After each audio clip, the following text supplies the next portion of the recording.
کسی نے ایک سوال کیا کہ شب برات کے بارے میں بتائیے، ان میں روزوں کے بارے میں بتائیے. تو دیکھیے سب سے پہلی چیز تو یہ کہ شب برات کے تعلق سے یہ کوئی ایسی عید یا کوئی ایسی جاگنے کی رات کتاب و سنت سے ثابت نہیں ہے. شب برات ٹھیک، نبی اکرم صلی اللہ علیہ وسلم نے جتنی روایتوں میں بیان کیا وہ ہے نصف شعبان، 15 شعبان، نصف شعبان کی رات اللہ تعالیٰ لوگوں کو معاف کرتا، مغفرت کرتا ہے، سوائے اس شخص کی جو کینہ پرور ہو، جس کے دل میں دوسرے کے لیے برائی ہوتی ہو، اس کے علاوہ سب کو معاف کر دیتا ہے. یہ باتیں جو ہے یہ روایتیں حسن درجے تک پہنچتی ہیں. تو لہٰذا اس رات کی فضیلت یہ ہے کہ اس رات نصف شعبان کو اللہ تعالیٰ لوگوں کو معاف کرتا ہے، سوائے اس کو چھوڑ کے جس کے دل میں کینہ ہو. اس کے علاوہ اس رات کو منانا یا اس میں اسپیشل جاگنا یا اسپیشل قسم کی عبادتیں کرنا یہ ثابت نہیں ہے. اب ہمارے پاس ہندوستان کے اندر بہت ساری چیزیں کلب کر دی گئی ہے. سب سے پہلے تو شب برات، یہ نام کہاں سے لایا گیا؟ 15 شعبان تو ہے حدیثوں میں، شب برات کہاں سے لا گیا؟ جب شب برات کا ایکسپلینیشن مانگا گیا تو بولے یہ رات نفرت کے اظہار کی رات ہے، گناہوں سے، معصیت سے، برائی سے، برے لوگوں سے بولے ہم نفرت کا اظہار کرتے، برات برات برات. ٹھیک، یہ ایکسپلینیشن دیا جاتا ہے. تو سوال یہ ایکسپلینیشن یا یہ بات صحابہ سے، تابعین سے، تبع تابعین، چونکہ نبی اکرم صلی اللہ علیہ وسلم سے تو ہے ہی نہیں، کہاں سے ثابت ہے؟ اماموں سے، جس امام کو ماننے کا دعویٰ کرتے ہیں. امام ابو حنیفہ نے کبھی اس رات کے بارے میں، اس رات کے فضائل کے بارے میں کوئی باب لکھا؟ بتائیے. سوال یہ. تو رات کی فضیلت ہونا اس کے منانے کی دلیل نہیں ہے. ٹھیک ہے، فتح مکہ ہوا، الٹیمیٹ کامیابی تھی، لیکن منائیں گے کیا آپ؟ اللہ رب العزت نے صلح حدیبیہ کو جو ہے کیا کہا؟ فتح مبین کہا، کھلی کامیابی. تو کیا اس دن بھی ہم کچھ منائیں گے؟ ٹھیک. اسی طرح جو ہے ذی الحجہ کا مہینہ یا محرم، احترام والے مہینے، ان کی فضیلت ہے، تو کیا ان میں بھی اب پورا مہینہ منائیں گے؟ 4 مہینے فضیلت والے، ان میں بھی 10 ذی الحجہ کی، 9 کی اور 10 کی کیا فضیلت ہم سب جانتے ہیں. تو کیا اب ان کو منائیں گے؟ ٹھیک ہے، 10 کو تو عید ہے، وہ تو عیدین تو کوئی مسئلہ ہی نہیں، عید الفطر، عید الاضحیٰ، اس کو تو چھوڑ ہی دیجیے. تو کیا اب 9 کو بھی منائیں گے آپ؟ سوال یہ ہے. تو فضیلت ہونا منانے کی دلیل نہیں ہوتی. لہٰذا اس رات کی یہ فضیلت روایت میں ملتی 15 شعبان کی. اس کے علاوہ جتنی بھی روایتیں وہ منمانی، من گڑت ہے، بہت ساری جھوٹی ہیں. جیسے کہ روایت آتی ہے جو اس رات کو نصف شعبان کو جاگے، دوسرے روز کا روزہ رکھے، مطلب صبح جو ہوتی ہے، مطلب اسی دن کا روزہ، صبح جو ہوتی ہے روزہ رکھے، اس کے 120 سال کے گناہ معاف ہوتے ہیں. یہ روایت موضوع ہے.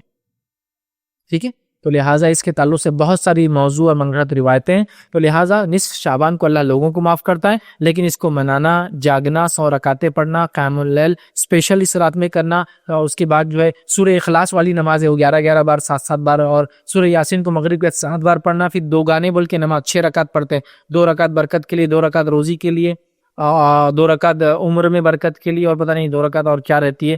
2 گانے کی نماز بہرحال 6 رکعت پڑھی جاتی ہے. 7 بار یاسین ہے، 11 بار پڑھا جاتا ہے. رات میں 100 رکعت پڑھی جاتی ہے. اس 100 رکعت کے اندر ہر اس کے اندر پتہ نہیں کیا کیا، 11 بار خل اور 3 بار پتہ نہیں کیا کیا پڑھا جاتا ہے. پھر اس کے بعد اس میں قضائے عمری بول کے نماز پڑھی جاتی ہے. پھر اس رات میں بعد نماز مغرب کھانے بنا کر فاتحہ دی جاتی ہے. پھر اس رات میں یہ مانا جاتا ہے کہ مردے پرول پر، چھٹی پر آتے ہیں، مطلب وہ جیل میں گیا چھوڑتے ہیں تھوڑی دیر کے لیے، تو مردے پرول چھٹی پر آتے ہیں. مردوں کی عید ہوتی ہے، مغرب سے چھٹی ملتی ہے تو فجر تک بیچاروں کو چھٹی ملتی ہے. اس رات ایک جھاڑ لگا ہوا ہے آسمان میں، اس کو فرشتے خوب ہلاتے ہیں. جس کے پتے گر گئے اس کا دنیا سے پتا اس سال کٹ ہونے والا ہے، جس کے پتے باقی ہے وہ یہ سال جینے والے ہیں. اس کے بعد اس رات روحیں گھر میں بذات خود آتی ہے مختلف شکلوں میں، لہٰذا خوشبو لگائی جاتی ہے، اچھے لباس اور کپڑے پہنے جاتے ہیں، تیار ہوا جاتا ہے، مردوں کی پسندیدہ کھانے اور چیزیں بنائی جاتی ہے. لوگ مردوں کا بھرل میتوں کا انتظار کرتے ہیں فجر تک. پھر فجر میں مردے چونکہ واپس جاتے ہیں تو ان کو چھوڑنے، ہمارے لوگ بھی ان روحوں کو چھوڑنے قبرستان جاتے ہیں، تاکہ جو رات میں چھوٹے تھے مغرب سے، فجر میں بہرحال اپنے اپنے جگہ جا رہے ہیں. حالانکہ عقل دیکھا جائے تو روحوں کی بات ہو رہی ہے، وہ وہاں جو ہے میت کو دفنایا جاتا ہے، روحیں کہیں اور جمع ہیں برزخ میں. لیکن بہرحال یہ قبرستان میں پھول وغیرہ چڑھائے جاتے ہیں. اس کے علاوہ بھی ہر علاقے کی ان گنت نئے نئے عقیدے وہ سارے چلتے ہیں. اب اگر کوئی اس کے بارے میں بولے تو پھر وہی شروع ہو جاتا ہے، یہ ایسا ہے، وہ ثابت ہے، وہ حدیث ہے، وہ روایت ہے. تم نام سے ثابت کرنا شروع کرو، پہلے یہ کہاں سے ثابت ہے، پھر وہ اعمال ثابت کرو کہاں سے ثابت ہے، خاص جاگنا ثابت کرو کہاں ثابت ہے، پھر ہم مانیں گے باقی ساری چیز. سمجھ رہا؟ تو لوگوں کا عجیب و غریب مزاج نہیں. کر لیے تو کیا ہوا، یہ بھی ضروری جواب دینا. کر لیے تو کیا ہوا؟ ٹھیک ہے، آپ میرے دکان پہ آئے، موبائل 100 روپے کا 150 میں بیچ دیے تو کیا ہوا؟ دے دو نا ایکسٹرا 50 روپے، کیا جا رہا تمہارا، کیا ہوا؟ ارے بھائی کیوں دوں لیکن میں چیز کا، جبکہ پروڈکٹ 100 روپیز کا ہوتا ہے نا، کیا ہوا؟ یہ تو خیر ایک مثال دے رہا ہوں میں.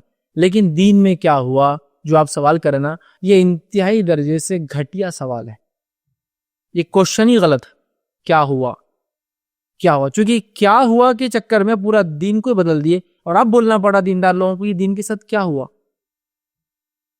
جو دین پر چلتا ہے وہ بولتا ہے کیا ہو رہا ہے مسلمانوں کی, کیا حالت بنا رکھی ہے لوگوں نے, کیا کیا ایجاد کر لی, چونکہ یہ کر دیا ہم, کیا ہوا شب کیا 27 رجب کو جاگ لیے تو کیا ہوا, شب معراج, معراج ہوا لیکن منانا ثابت نہیں. 15 شعبان کو جاگ لیے تو کیا ہوا, فضیلت ہے لیکن جاگنا یہ عبادت ہے, اور یہ مردوں کی عید اور یہ فلاں سے ثابت.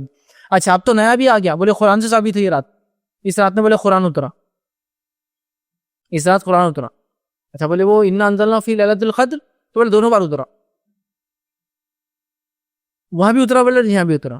ارے واہ عجیب چیز ہے نا. یہ بولے اس رات میں قرآن اترا, انا انزلنا فی لیلۃ مبارکہ, ہم نے اس قرآن کو مبارک رات میں اتارا, انا کنا منذرین, تو ہم نے اس قرآن کو مبارک رات میں اتارا. تو بولے 15 کو بھی اترا اور شب قدر میں بھی اترا.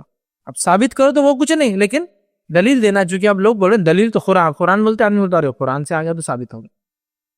سمجھ رہا, عجیب اور غریب چیزیں ایجاد کی گئی ہے. کوئی یہ رات قرآن سے ثابت نہیں. وہ جو لیلۃ مبارکہ ہے وہ مبارک رات کب آتی ہے, رمضان میں, اور اس کا نام کیا ہے, شب قدر.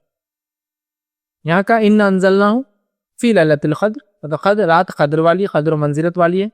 انا انزلناہ فی لیلۃ مبارکہ, سورہ دخان میں کہا ہم نے ایک مبارک رات میں اتارا. اور تیسری جگہ کہا شہر رمضان الذی انزل فیہ القرآن, رمضان کے مہینے میں قرآن کو اتارا. وہ قرآن اترا رمضان میں, رات تھی مبارک اور نام تھا قدر. سمجھ رہا, تو بہرحال نہ قرآن سے ثابت ہے. اچھا لیلۃ مبارکہ ثابت ہے تو تم برات کیوں بولتے ہو؟ کوشچن ہے, آج تک کیا منایا جا رہا تھا, لیلۃ مبارکہ, شب برات. اب لوگ پوچھ رہے تو کچھ تو ثابت کرنا ہے نا, تو دے دو ایک ٹائٹل لیبل, جو غلط ہے غلط بول دیجئے, چھپاتے رہیں گے تو 100 غلط جھوٹ بولنا پڑیں گے اس کو چھپانے کے لیے. لہٰذا اس کا کوئی وجود نہیں ہے, کچھ منانا نہیں ہے, کچھ اسپیشل عبادتیں نہیں, عام جیسا زندگی تھی. ہاں جو آدمی ہر مہینے کے روزے رکھتا ہے 13, 14 اور 15 کے, تو یہ رکھ لے, تو کوئی مسئلہ نہیں. میں ہر مہینے رکھتا ہوں 13, 14, 15, اب اس مہینے میں بھی 15 کیوں چھوڑوں, ہے نا, تو رکھ لے, کوئی مسئلہ نہیں. خاص رکھیں گے تو یہ ثابت نہیں, خاص ثابت نہیں, اور یہ فضیلت جو بیان کی جائے ثابت نہیں ہے. لہذا جس رات کی بنیادی ثابت نہیں ہے, باقی ساری چیزیں میں سمجھتا ہوں بتانے کی ضرورت نہیں. اس میں میرا تفصیلی عنوان ہے شب برات کی حقیقت اور ہماری بدعتیں, آپ ضرور اس کو دیکھیں. 15 شعبان کو جو شب برات منائی جاتی, اس کی حقیقت یا یہ بدعت ہے, ایسے نام سے میرا لیکچرز ہے, آپ ضرور دیکھیں. اس میں میں نے بہت تفصیل میں ان تمام چیزوں کی, اور لوگ جو دلیل دیتے ہیں اس کا رد بہرحال تمام چیزیں میں نے پیش کی ہے اس کے.